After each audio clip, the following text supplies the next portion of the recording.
ஒவ்வொரு தொழில்நுட்பத்தையும் தெரிந்து கொள்ள ஒரு மனிதனுக்கு பல வருடங்கள் ஆகிறது. பல வருடங்களுக்கு பிறகு தெரிந்து கொண்ட தொழில்நுட்பத்தை ஒரு மனிதன் மற்றொரு மனிதனுக்கு அவ்வளவு எளிதில் சொல்லிக் கொடுத்து விடுவதில்லை. அப்படி இருந்தும் தான் கற்ற வித்தையை ஒரு மனிதன் மற்றவர்களுக்கு சொல்லிக் கொடுக்கின்றான் என்றால் அவன் ஒரு நல்ல ஆசானாகின்றான், கடவுளாகின்றான்.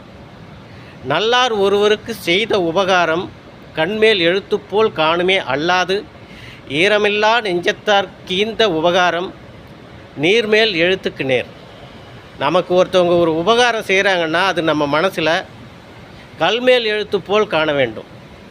நீர்மேல் எழுத்து போல் அது மறைந்துவிட்டால் நாம் பெற்ற அந்த உபகாரம் நமக்கு நல்ல பலனை தராது.